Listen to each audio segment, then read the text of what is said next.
Forma y fondo, ¿quiénes sufren más, niños o papás? Ahora sí que grandes o chiquitos en esta pandemia. ¿Cómo estás, Alejandro Montiel? ¿Tú eres grande o ¿Cómo estás, mi chiquito? querida Mariloli? Pues es la pregunta, sabes, que tuve esta semana con las redes sociales. Sí. Y sí, realmente, sabes, es una preocupación y yo creo que viene de un enfoque que también he hablado ya con ustedes. Pues la pandemia vino a sorprendernos, por supuesto, no solamente a México, sino a todo el mundo. Entonces, la realidad, por más dura que parezca, es que lo que anuncian los especialistas es que este tipo de crisis serán recurrentes pues ya por muchos años más. A medida están los factores estructurales, están, en fin. Pero creo que habría que tomar las cosas un poco de manera más pausada y sobre todo con otra mirada.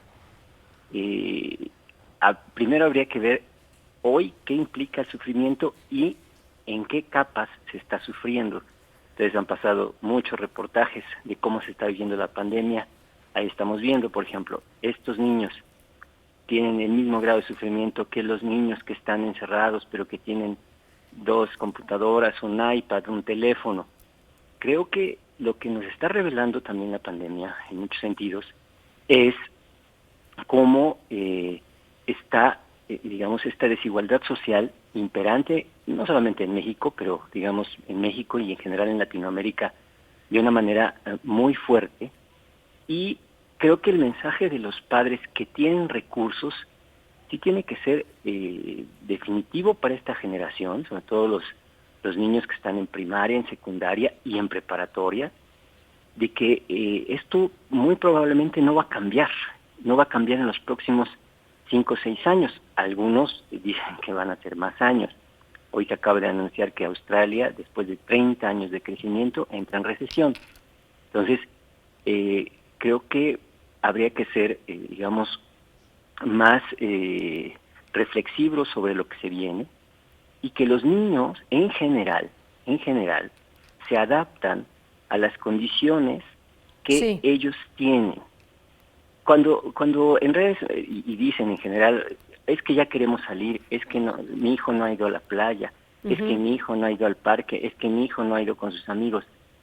Realmente lo que yo pongo la pregunta en la mesa ¿es el niño o son los padres que añoran ese tipo de vida, que no están en este momento teniendo y que quisieran que sus hijos, pero que realmente es el reflejo del deseo de los padres y del enojo y de la rabia, de la tristeza de los padres por estar encerrados? Y por supuesto que también es muy comprensible porque, digamos, en un futuro inmediato y en un futuro de mediano plazo, se tienen muchas presiones por parte de los padres de familia. Así La es. realidad es que hoy los que, por ejemplo, tienen a sus hijos en la escuela privada no saben si van a poder sostener la colegiatura todo el año. Los que tienen en su hijo en la escuela pública no saben si van a también a poder sostener sus trabajos. Es decir, sí estamos ante una presión constante, pero hay otra cosa. Que se compara mucho, dicen, bueno, entonces, ¿qué pasaba? Por ejemplo, en los niños de la guerra, en la Revolución Mexicana, Primera Guerra Mundial, Segunda Guerra Mundial, en fin, todos los conflictos bélicos donde no había absolutamente nada, no había sistema de seguridad social, no había hospitales, no había comida. La realidad es que después de los años, de la prosperidad de los años 60, 70 y hasta 80, y eso también por ahí está grabado con ustedes, digamos, lo que se implantó en la mentalidad general es que la prosperidad iba a ser siempre creciente, creciente, creciente, creciente. En realidad el sistema empieza a hacer crisis en los años 90, pero digamos que no en todos los lugares. El crecimiento de los Estados Unidos de forma económica, en fin, y eso de alguna forma jala a México. Pero en este momento que en México la crisis es tan pronunciada y que en el mundo también en ciertos lugares es tan pronunciada, tú no puedes cambiar las expectativas de la gente en unos meses. La gente, y sobre todo, digamos, nuestra generación, que quizás se acostumbró a lo mejor a, como decían, a apretarse el cinturón, pero que los próximos años tú sabías que iban a ser mejores y que hoy no se ve por dónde.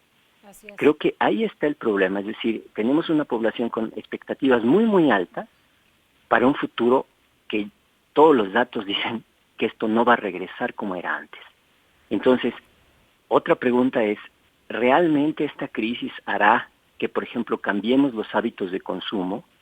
Que supongamos que una familia, digamos, logra salir adelante en los próximos meses, ese ingreso extra realmente lo ubicará en un fondo de previsión, por ejemplo, para lo que viene, o pensará que ese ingreso extra que en un momento dado se puede dar, puede disfrutarlo en vacaciones porque el mundo ya se arregló y entonces pues hay que gastarlo porque también viene otro tema.